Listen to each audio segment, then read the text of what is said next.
Welcome to the workshop, New Treatments to Prevent and Treat Graft-versus-host disease. My name is Becky Dame, and I will be your moderator for this workshop. Before we begin, I'd like to thank Incyte Corporation, whose support helped make this workshop possible. It is my pleasure to introduce today's speaker, Dr. Trent Wang. Dr. Trent Wang is an Associate Professor of Clinical Medicine in the Division of Transplantation and Cellular Therapy at the University of Miami Sylvester Comprehensive Cancer Center. Dr. Wang's research focuses on complications of allogeneic hematopoietic stem cell transplantation. He conducts interventional, behavioral, and retrospective studies of graft-versus-host disease, infectious transplant complications, and transplant survivorship. He also studies the outcome of immune effector cell therapies such as CAR T cells for various oncologic indications. And so if you please join me now in welcoming Dr. Wang for this session. Thank you so much. I'm super happy to be here and glad you could all join us today. As mentioned, the title of our talk today is Treatments on the Horizon to Prevent or Treat Graft-versus-host disease.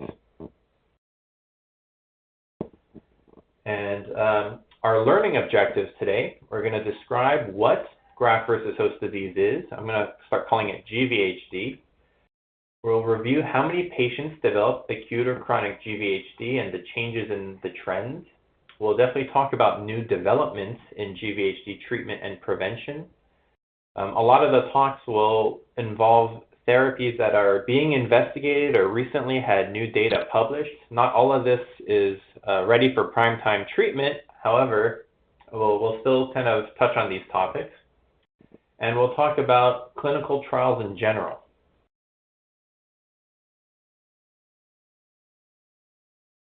All right. So let's begin with talking about what is hematopoietic stem cell transplantation or bone marrow transplant or just a transplant. Allogeneic transplantation relies on an immunotherapy effect to cure advanced blood cancers or bone marrow failure disorders. In fact, it is often the only treatment that is considered curative for relapsed or refractory blood cancers such as leukemias or lymphomas that have failed other therapies. A donor's new bone marrow or stem cell produces blood and immune system cells, which are ultimately able to recognize cancer cells as foreign and bad, and thus eliminate them. And this is a good graft versus leukemia or lymphoma effect. But this new immune system may also cause the graft versus host disease, which is an off-target injury that we'll talk about more later. This graphic on the right shows the number of transplants over the years with allogeneic, which is a donor transplant in purple. Despite a small decrease during the COVID years, the numbers continue to go up. And this is despite advances and new FDA approvals for treatments for lymphoma, myeloma, you name it. The number of allogeneic transplants are continuing to be at a very high level. So it is still relevant to this day and age.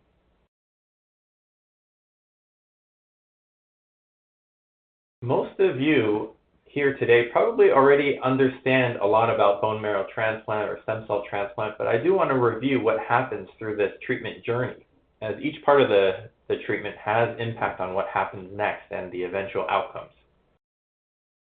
I kind of like to use the dating and marriage analogy for stem cell transplant. Transplant is obviously just as big of a commitment and certainly life-changing.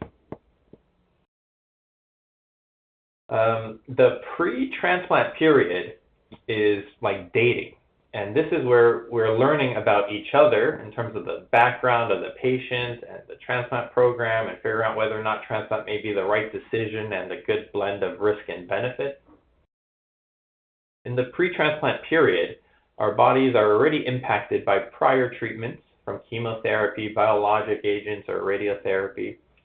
The depth of remission, how good of a remission one achieves, is a very important indicator as it predicts how well people do afterwards. Less disease is obviously better.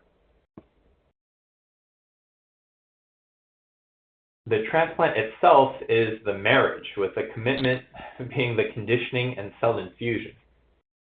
During transplant, a lot of the important variables that come into play include the level of HLA, or human leukocyte antigen matching from the donor, based on who the donor is, the conditioning chemotherapy or radiation therapy chosen, as well as the strength of it, and the immunosuppressive regimens or the bone marrow transplant protocols that are selected by the transplant program.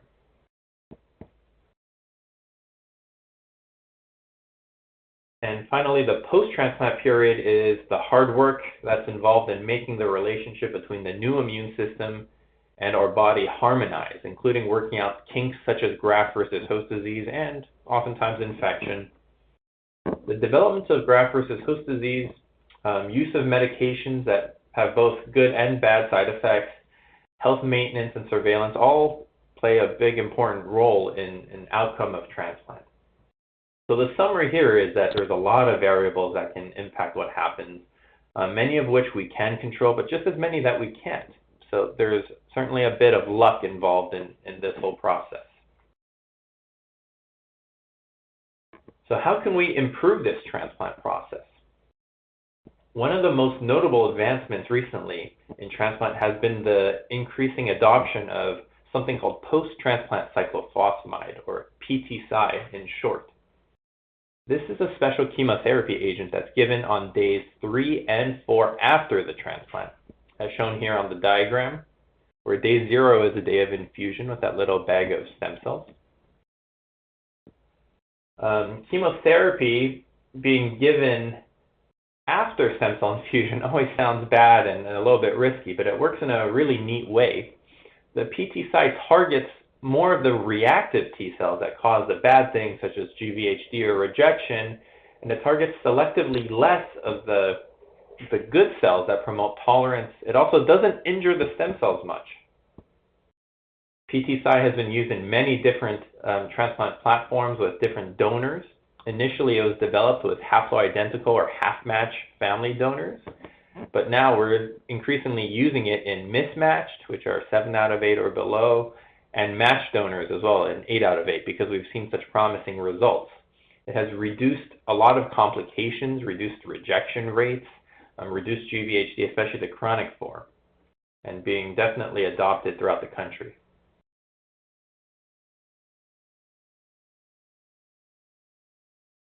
Other ways of improving transplant outcomes is by bettering the current transplant platform. One of the most logical ways is to add promising new drugs to establish transplant procedures or protocols. The addition of Ruxolitinib, which is a JAK inhibitor and an effective anti-inflammatory drug, which is used currently in the treatment of acute and chronic GVHD, as well as originally developed for myelofibrosis, is being evaluated in a large study to see if Ruxolitinib plus our usual transplant protocol can reduce rates of GVHD and improve survival. All of this while we also focus on safety in terms of stem cell engraftment, growth, and the blood counts. Preliminary evidence has showed promising rates of engraftment and GVHD, and this is currently being studied in a large phase 3 multi-center study. Vedolizumab is a drug that blocks immune system cells from attacking the intestines. And it was actually FDA approved for the treatment of inflammatory bowel disorders such as Crohn's and ulcerative colitis. There's anecdotal evidence and small series that show it seems to work reasonably well in treatment of gut graft-versus-host-disease. So the current trial now that was recently presented is a large phase 3 study with hundreds of patients combining vedolizumab with a standard transplant protocol to see if it could reduce the rates of lower GI GVHD. And lower GI GVHD is always a target because this type is one of the most dangerous types. The study did show a significant reduction in the rates of lower GI GVHD with the addition of vedolizumab. And thirdly on this slide, graft engineering is being investigated as an avenue to improving outcomes. Graft engineering is manipulation of the stem cells that we get from the donor in the lab to modify and rebalance the specific cell subpopulations to try to reduce graft-versus-host disease, possibly improve the graft-versus-leukemia effect, and promote engraftment.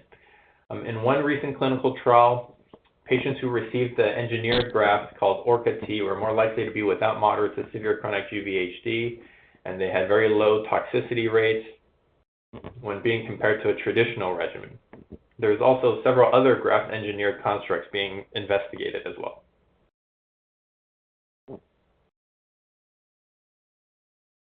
So what is GVHD? We touched on this briefly, but the purpose of this transplant is basically to get a graft versus cancer effect, but the GVHD is a friendly fire side effect from the same cells that are trying to kill the leukemia or lymphoma. But when we do see GVHD, we usually do see some degree of the graft versus cancer effect as well. And currently, we don't have a great way of separating these effects. This picture is of a confused lymphocyte character that I created with Microsoft Paint, patent pending, obviously. And that's how I liken the GVHD picture.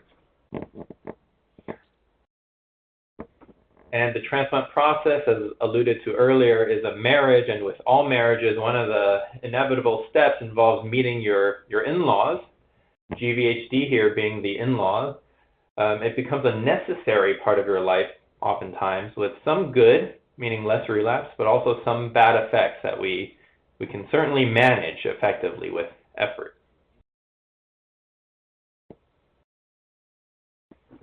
There are two main types of GVHD. Acute GVHD is classically defined as that diagnosed before day 100. It involves the skin, GI tract, or liver, most commonly, and is generally considered something caused by T cells from the donor, which affects how we treat it.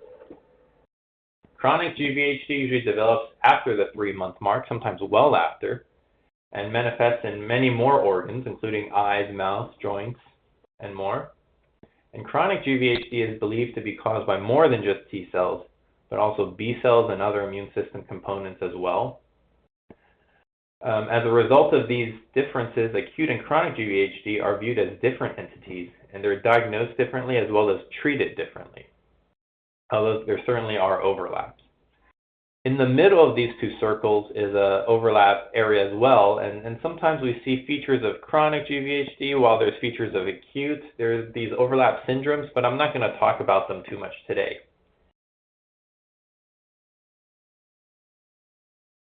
So acute GVHD is pictured here. We see a patient with a macular rash. That means it's red, it's itchy, it's often on the chest, the neck, the upper back. Usually presents in the first 1 or 2 months after transplant and can cause many symptoms like we talked about. One of the most important features of GVHD is that we have to make sure it is GVHD, and that's always harder than it sounds because while patients are in this acute GVHD window, they're also on many, many other medications that can cause rash or these other side effects, and we have to, kind of do our best to navigate and figure out, without a reasonable doubt that it's not other causes, infection or medications leading to similar presentations, because the treatments can be very different. The treatment for acute GVHD is in the form of immune suppression, which is to dampen the immune system that's too active. And the most well-known example is prednisone or corticosteroid, which are usually given at high doses to start and then reduced or tapered when we see improvement. Sometimes we don't need to give prednisone in the form of pills because the pills are absorbed by the GI tract and it goes everywhere in the body and potentially has more side effects. In these cases where the symptoms are more mild or localized, we might be able to use lotions, creams, or topical therapies to control these symptoms. An example would be the rash that we saw on the previous slide. We could treat that with a corticosteroid cream instead of a pill, which would certainly have less side effects. Because side effects can be very substantial when we're on immune suppressants and corticosteroids. The steroids work by weakening the immune system, and the biggest threat from that is of an infection. Infection in someone after transplant is not the same as an infection in someone who didn't have a transplant. The immune system is generally much weaker, and even a simple infection can become more serious, so we take them very seriously. Other side effects from steroids can include many things, such as fatigue, high blood sugars, muscle weakness, bruising, appetite changes, sleep problems, anxiety, depression, you name it, it can happen. In fact, patients have so many complaints about steroids generally that we decided to start developing a digital health app to help with the side effects and the adherence of this. We also have to remember that as we lower steroids, sometimes we see different symptoms, whether it's from withdrawal of steroids or perhaps the GVHD symptoms may worsen again. So there's always a lot to monitor while we're on steroids.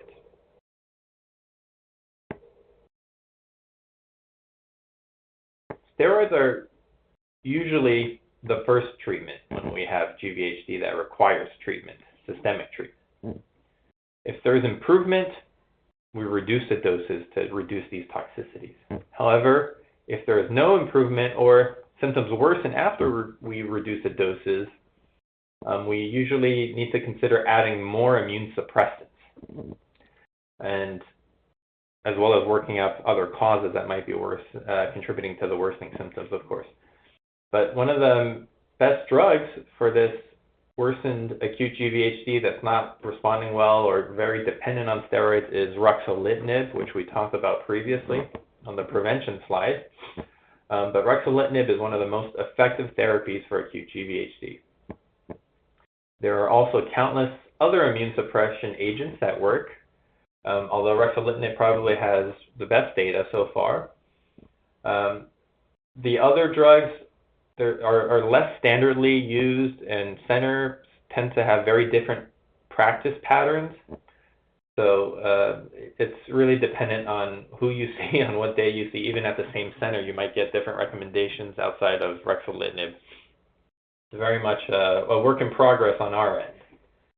But we also try to supplement these systemic immune suppressants with our supportive topical therapies, such as we mentioned, antidiarrheals, creams, non-absorbed steroids, you name it, or we'll try anything to improve the symptoms as well as reduce the symptom burden.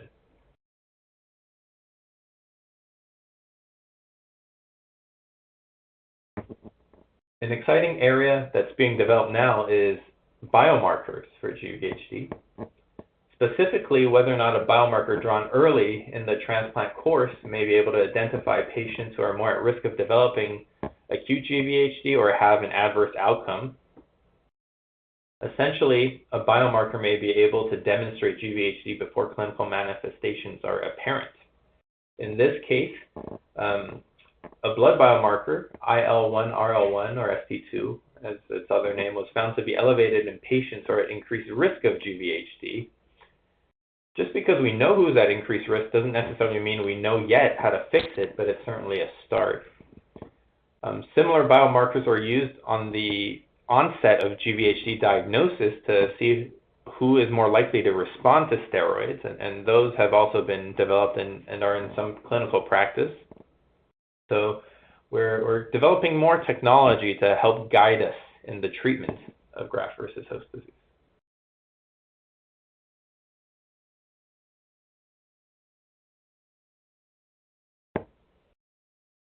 New treatments for newly diagnosed, so first-line acute GVHD, are also being investigated and reported. Alpha-1 antitrypsin is a liver-produced protein that reduces inflammation and GVHD severity without much in terms of added side effects. And due to the nature of GVHD and the treatments for GVHD that I just discussed, which causes immune system weakening, there's a lot of emphasis on looking for drugs like this that don't weaken the immune system but might be able to help regenerate and heal and kind of control the immune system in different ways. So here, the addition of alpha-1 antitrypsin to a standard high-dose steroid regimen for the treatment of GVHD was shown to reduce the likelihood of the GVHD therapy failing, meaning needing additional immune suppression, which is a big deal. Ruxolitinib is also combined with urinary HCG, which is a protein that stimulates intestinal stem cell growth and was previously shown in a smaller study to reduce GVHD severity. So Ruxolitinib with urinary HCG is being tested with lower doses of prednisone to see if this combination can effectively treat GI GVHD, specifically lower GI GVHD. And of course, the goal here is to reduce the steroid toxicities and get better outcomes if possible. So this is a study that's underway.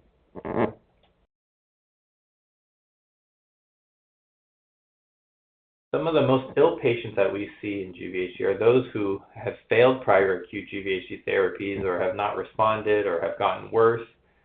This is an area that has a lot of focus because of the population at risk for infection and uncontrolled GVHD symptoms. Apraglutide is a medicine that's been studied to improve tissue regeneration and GI function. When added to Ruxolitinib, as well as steroids in patients who have this very advanced GVHD, apraglutide seems to improve the likelihood of response in these patients without much in terms of added toxicity. Another thing I always want to mention is the fecal microbiota transplantation, which is essentially a poop transplant in which donors with healthy gut microbiota donate their stool to those in need. The healthy stool is administered usually as an enema or as a pill.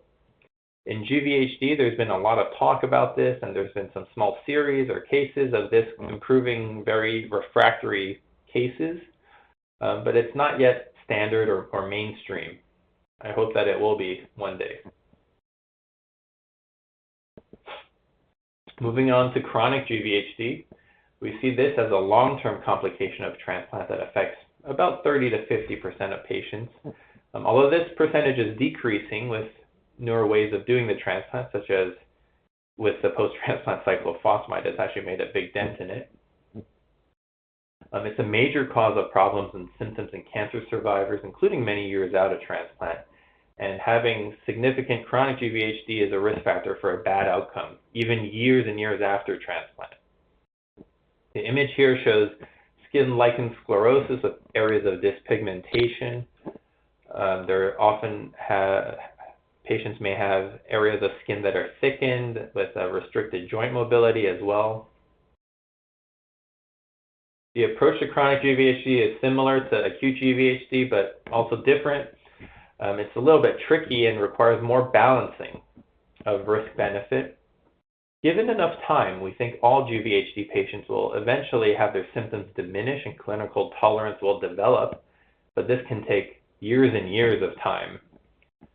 So we walk that fine line of giving enough therapy to control symptoms and prevent organ damage, but not too much therapy where we predispose someone to infection and significant side effects of the drugs that we're using. So in general, this means that when we see a patient with chronic GVHD, we always have a few options. And one option may be to do nothing and just observe.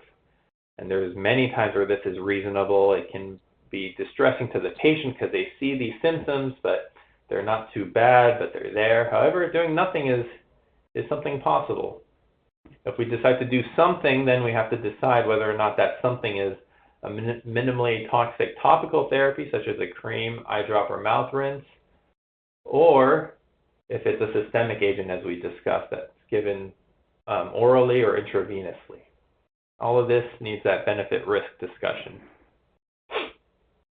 Fortunately, treatment has made a lot of progress for chronic GVHD. You can see that since the birth of transplantation in 1957, there's been a lot of nothing burgers until 2017 when a boom of development occurred. Since 2017, we saw FDA approvals of 4 chronic GVHD therapies, indicating significant interest from investigators and pharmaceutical companies. The 3 approved pills for chronic GVHD are listed here. Ibrutinib was the first pill approved by the FDA after a rather small trial showed efficacy in skin and mouth chronic GVHD. Ibrutinib is originally a CLL, chronic lymphocytic leukemia therapy that targets B-cell pathways in chronic GVHD. It has somewhat limited efficacy and more toxicity than we generally like to see, so it's often skipped over in favor of one of the other pills as initial therapy. Belumosudil targets scar pathways and rebalances the immune system subpopulations. This drug is used a lot. It's very effective, it's very well tolerated, there's minimal noticeable side effects for most patients. And Ruxolitinib makes another appearance here. We've talked about it a few times. It's a JAK inhibitor that reduces inflammation. It works very well in chronic GVHD with a manageable side effect profile. It has the strongest data, phase 3 data, because it actually compared Ruxolitinib to other therapies that were available at that time and showed a lot of promise. So these oral therapies all provide excellent options for patients who need treatment. However, they all still require varying degrees of clinical or lab monitoring. You can't just take it and forget about it and come back in 6 months still. There's potential for side effects that we need to watch for. The newcomer to the scene, the FDA scene at least, is Axatilimab, which was approved late last year. This drug targets inflammatory immune cells, namely the monocytes and macrophages. But the difference here is that this is an intravenous therapy that's given every 2 weeks.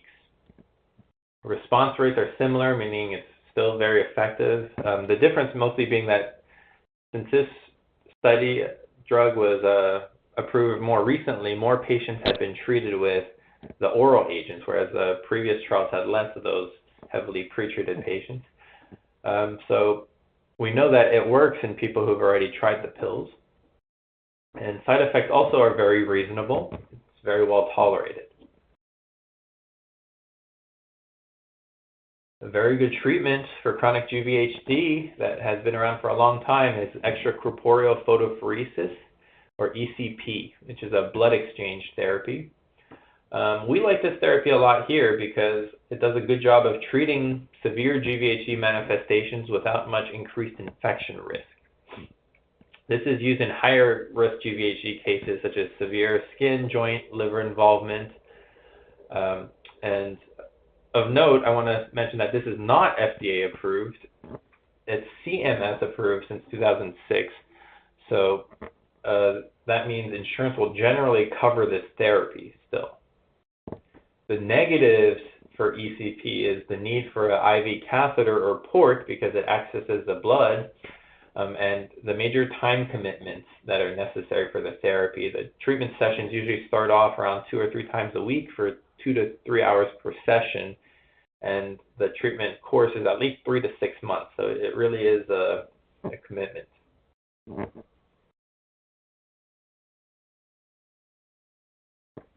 Despite these new drug approvals, we don't quite know the best sequence or combination of therapies. Most of these therapies were studied alone or after 2 prior lines of failed therapies. So with new drugs, physicians and cancer centers across the country are kind of combining therapies and sequencing them in very different fashions when compared to one another. This raises a question of how best to use them and how best to combine them, which is being studied. Additionally, we're looking at how to treat GVHD with the use of less or no steroids than we conventionally have given. First-line treatment, so newly diagnosed treatment for chronic GVHD studies are now looking at either entirely skipping steroids or giving low doses of steroids to see if we can get equivalent effects with a safer therapy. Finally, there is an initiative looking at organ-specific clinical trials. For example, an early directed therapy for a lung graft-versus-host-disease trial was recently reported using Belumosudil. In this case, lung GVHD, known as bronchiolitis obliterans syndrome, can be very debilitating by the time it usually is diagnosed. So if you treat someone who has possible changes early with aggressive therapy, perhaps we can ward off development of the severe manifestations later on.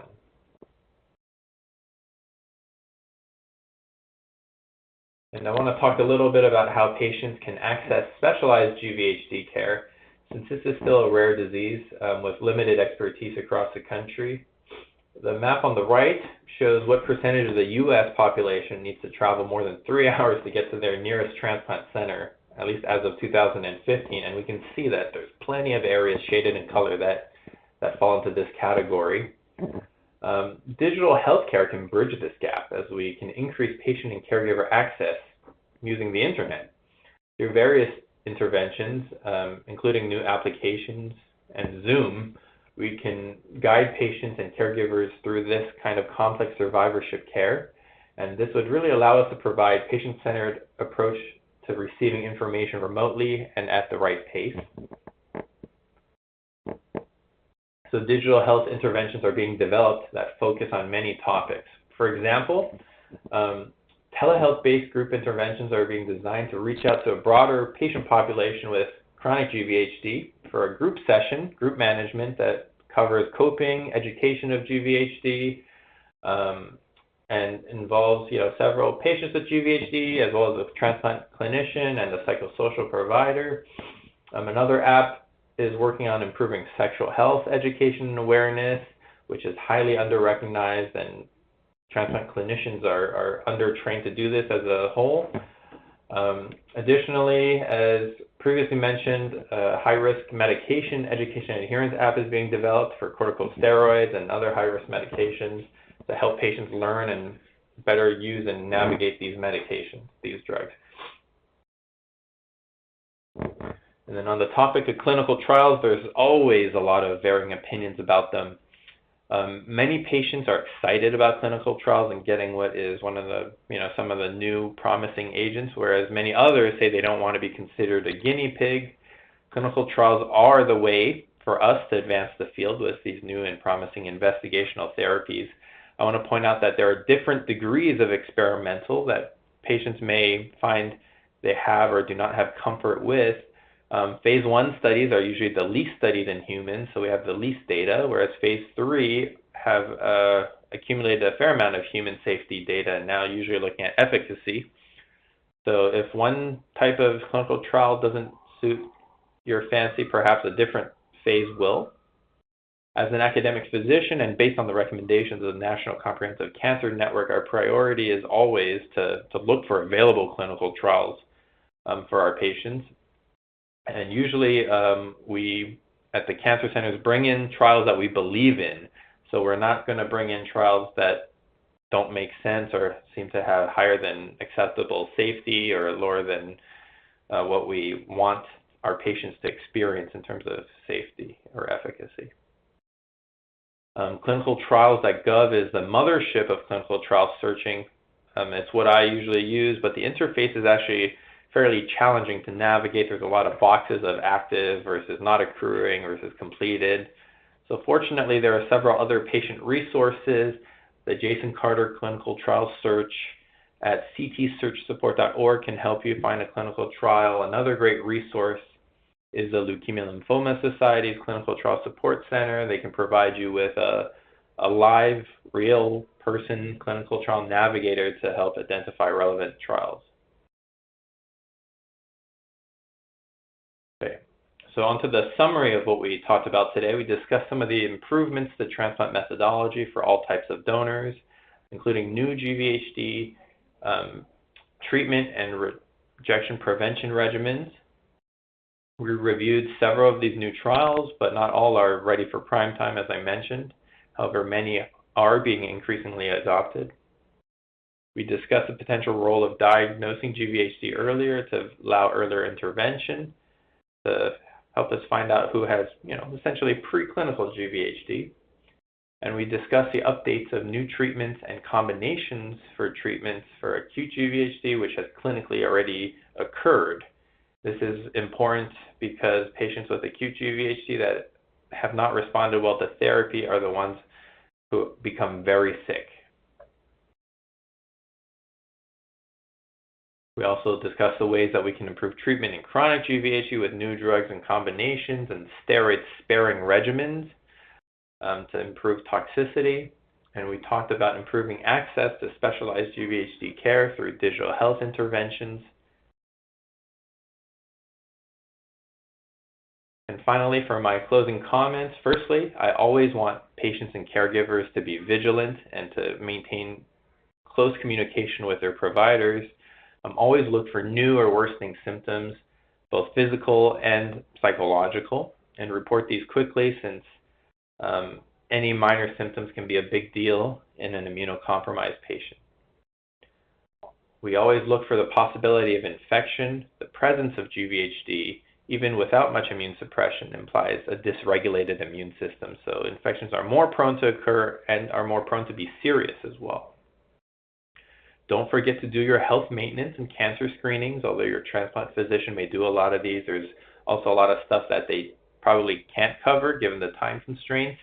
So make sure to see your primary care providers to ensure nothing is being missed for your health maintenance. For example, we don't want you to get a heart attack due to high cholesterol or blood pressure. And we are actively trying to improve our treatments for acute and chronic GVHD overall and reduce side effects, find new and better combinations and ways to target specific organs earlier than we traditionally have. And we're also focusing on the behavioral health and survivorship aspects, implementing more care through the technology that we have, and remote access through the internet. And again, thank you for giving me your time this afternoon, and I will open up for questions.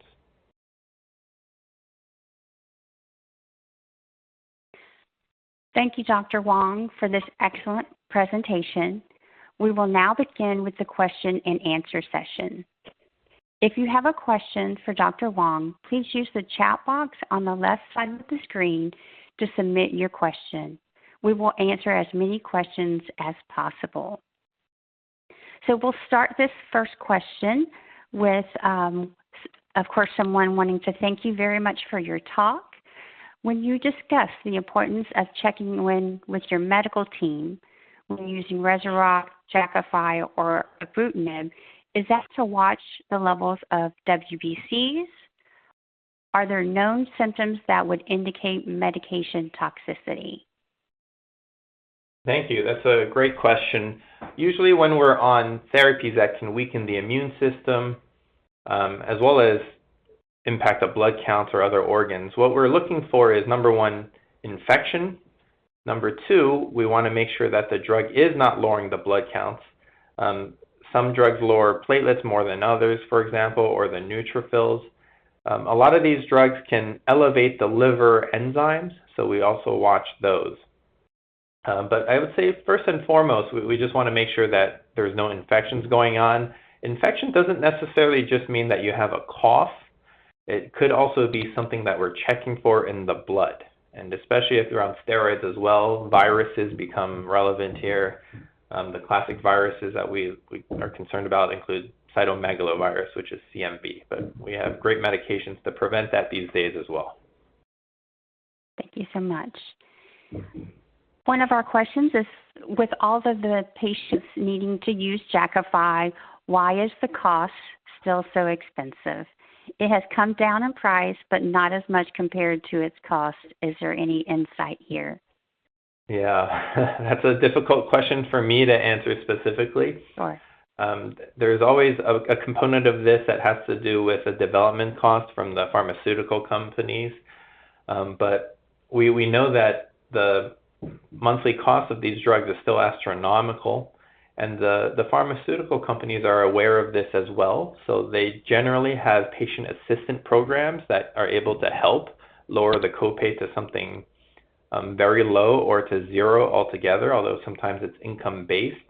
I would also reach out to your local social workers to see if they have grants available for medication assistance and the sort. But in general, it's not just a Ruxolitinib or Jakafi issue, it's a healthcare system issue. Yes. What kind of success are you seeing with the new infusion Acylinitab? Are people able to taper off Jakafi once the Acylinitab has kicked in? Yeah, Acylinitab, we were part of the clinical trial when the drug was being developed. And we've treated a couple patients since it's been available. It provides the same general response rates, meaning one organ improving based on a scoring sheet that we use for GVHD assessment. The usual response rates for these therapies is between 50 and 70%. I would think that's fairly accurate. Now, the important thing is whether or not that 50 to 70% maintains, meaning no organs worsen during your treatment on it. In terms of the combination, so you mentioned you're also on Jakafi as well as the infusion. That is a more complicated answer because there's very limited data. We don't really know how to combine these medications as mentioned. And depending on what organs are the most severe and how dangerous the chronic GVHD might be, you might benefit from combining them because we want to get maximum effect, or you might not need both, and the risk of infection is just not worth it. So that's a question that I can't answer without more information as a whole, but that's why the clinical team and you will discuss whether or not both are needed or if one can potentially replace the other. Thank you. So we have a patient, I'm sure many, that have chronic graft-versus-host-disease manifesting as chronic fatigue. They are wondering if there are any studies or research being done on how to treat. And they have tried a stimulant such as Vyvanse. I'm sorry, but only the brand name works and it doesn't resolve it, but does improve their quality of life. Sorry about that. Just curious what might be on the horizon. Yeah, so chronic GVHD, when we look at it from the clinical side, usually we are grading 8 major organs, like the skin, the eyes, the mouth, etc. Fatigue is certainly a possibility, just like muscle aches and cramps, as a chronic GVHD symptom, but it's very, very difficult to correlate that with the GVHD itself. So it's almost a diagnosis of exclusion. And because of how almost anything can contribute to chronic fatigue, it's hard to prove whether or not it's GVHD, and it's hard to kind of prove how well therapies work for this specific chronic GVHD manifestation when it is diagnosed by your clinical team. I don't have much insight to add here other than making sure the important things are ruled out, such as depression, anxiety, thyroid or endocrine metabolic issues, and just continuing the support that you've been given. Steroids will make anyone feel great for a matter of days, but then fatigue may worsen. It could be a steroid withdrawal if you've been on steroids for a long time. There's just way too many things that cause fatigue for me to be able to say, but it's certainly a very frustrating symptom, and we do see it all the time in our patient population, but oftentimes not as the only symptom. So in chronic graft-versus-host-disease, what is considered low-dose prednisone? Well, if you ask me and you ask the next guy over, you'll get 2 different answers. To me, low-dose prednisone is usually 0.5 milligram per kilogram of your body weight. So if you weigh 60 kilograms and you're on 30 milligrams of prednisone, I would consider that low dose, and anything under that low dose. But it's kind of a subjective answer. Low dose is just in an area that I feel we're not at overwhelming risk of infection or endocrine problems or all of those side effects that we mentioned.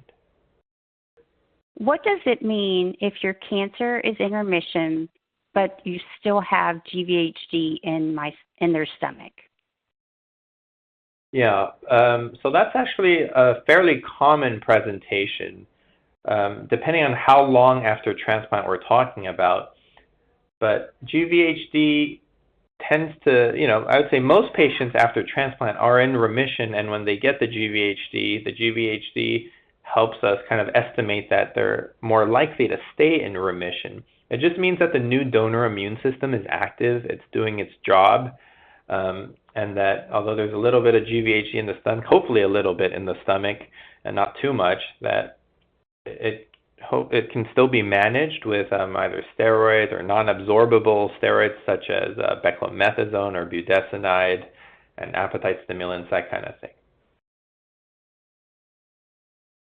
So going back to steroids, with steroid use, do you see a significant percentage of diabetes as a result from the steroid use for chronic GVHD? We certainly do. High blood sugars and the development of diabetes is very common from any steroid use, not just in chronic GVHD. And it seems like there's certainly a genetic component of this, of who is just more sensitive to the steroids, that their body just does not like it. They have more side effects when it begins. It's very common. Most times when we have a patient start steroids, we put them on a monitoring program to see how their sugars are at home, in addition to the ones we're drawing at the clinic. It's very common to the point where we're looking for it in every patient. Thank you.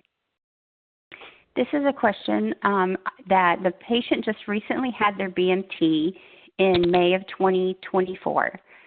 They soon developed acute graft-versus-host-disease, which then became chronic graft-versus-host-disease. They are currently on Jakafi, of course, Bactrim, posaconazole. Their red counts are not responding, and they are severely anemic.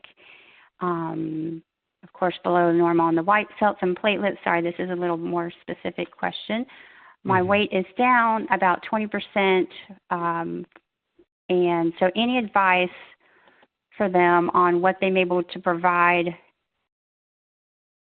their caregivers at Stanford, any additional advice, I guess, to give to their healthcare providers at Stanford? Sure. I would start off by saying that weight loss and general well-being is a marker for chronic GVHD activity. So sometimes when we see these manifestations where weight is just not going up and we're feeling ill overall, that we have to make sure that the GVHD overall is controlled, whether or not just Jakafi is enough or the steroid dose, if any, is enough. Maybe there needs to be an addition or a change of GVHD therapy. That's the first thing that comes into mind is, how well have we controlled the GVHD? Regarding the blood counts, that part depends on many factors. After transplant, about a year later, usually we don't have the donor incompatibility as a major cause of anemia. Anemia can be due to the immune system breaking the blood, kind of a hemolysis process, but that's a blood test that can be drawn, a hemolysis workup, which I'm sure they've done. If that's not showing signs that the immune system is causing the anemia, they're looking for vitamins, B12, iron, all of those things that are the fuel for the bone marrow.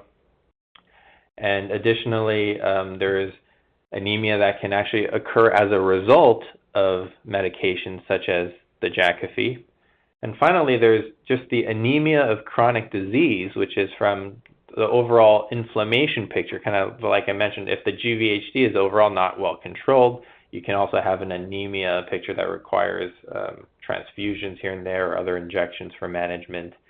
There's certainly a lot of workup that can be done for it. I hope your team has already done it, but you can bring up the hemolysis, the vitamin levels, and whether or not the GVHD is controlled as a whole. Another question we have coming in are, what are some indications that chronic GVHD has resolved? So the indications would be that your quality of life is good and that you don't have many complaints. Sometimes even years later, the eyes may remain dry, but that's because of the loss of some of the tear glands, and that doesn't necessarily reverse itself. It might just be managed supportively with eye drops, but as long as there's no red rashes or areas of worsening and the mouth is feeling well, chronic GVHD might be inactive or gone. Now, people who've had long-standing chronic GVHD are also at the highest risk for developing a second kind of cancer. So these are the ones that cancer screening is critical for. Skin cancers, make sure you see your dermatologist once or twice a year. Oral cancers, if there were significant oral GVHD, colonoscopies, the gynecologic screenings as well as mammograms. All of those are very important, especially if you've had chronic GVHD before. Absolutely. And when chronic GVHD is in multiple organs, is it less likely that the GVHD will burn out or resolve? Not necessarily, but when it's in, it's certainly worse when it's in more organs. We like it better when it's in less organs, but we've also seen cases of both. In general, the less GVHD you have, the more likely it is to resolve, but we can see it resolve even when there's many organs involved too. And is it possible to taper and reduce Rezurock Belumosudil once you've been taking it regularly for 2 to 3 years? It is possible. Rezurock is a medication that serves a purpose. If the purpose has been achieved, such as resolution of the symptoms associated with chronic GVHD, taper or discontinuation is certainly on the table. But again, that depends on how we believe the control of the symptoms are, whether or not the provider thinks that all the active issues are addressed and that the risks of being on it are not warranted at that point. And then we have a question. Can you develop joint and muscle chronic GVHD as late as 8 years after transplant? You can. I wouldn't say it's common, but I've seen cases just like that. The joint and muscle discomforts, aches, pains, need to make sure that they're not associated with any inflammatory muscle process like myositis. This is usually one of the first tests the doctors will check, but it is a known autoimmune, or not autoimmune, but GVHD-related immune phenomenon that sometimes comes on late. It's, again, not one of the classic 8 organs that we assess. It goes under chronic GVHD other, but it's a frustratingly seen diagnosis, yes. And so do you know people with chronic GVHD who have to be on immune suppressants for the rest of their life? Yes, we do have such a population. These are patients with very advanced symptoms. They just don't do well when we remove immune suppressants or lower them. Their symptoms flare. So yeah, we do see that. Is there any evidence that simple measures like exercise or diet may make a difference in the development or treatment of GVHD? Exercise and diet are important for everything overall, in terms of having good fiber intake, having adequate vitamin D levels. Good muscle strength is protective against falls. But in terms of data, I'm not aware. I'd have to look into that. I'm not aware that there's published series saying that this is something definitely associated with less GVHD. But overall, in terms of the transplant big picture, those are very important indicators of fitness.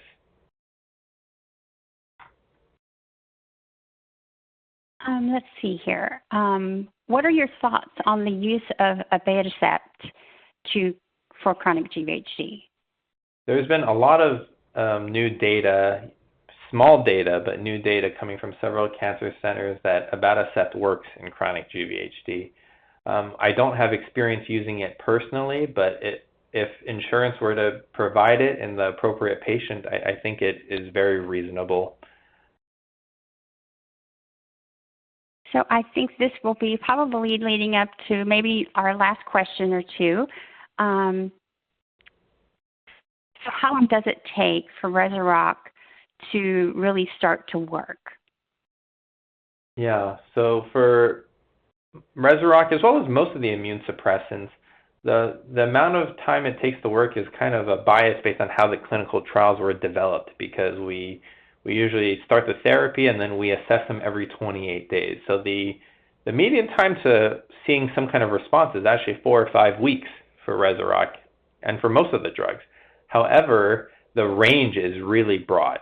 So we see patients respond even months later. I think for Rezurock on the trial, it was as far as a year that someone responded and had improvement. So you have to give these therapies time. In chronic GVHD, a lot of the manifestations, they're chronic, and it takes weeks and weeks and weeks for them to improve. Absolutely. Thank you. Thank you so much. So on behalf of the BMT InfoNet and our partners, I'd like to thank you, Dr. Wang, for a very helpful presentation. And thank you to the audience and for all of the questions that I'm sure will help other patients who wanted to ask as well. Please contact BMT InfoNet if we can help you in any way. Thank you again and have a wonderful afternoon.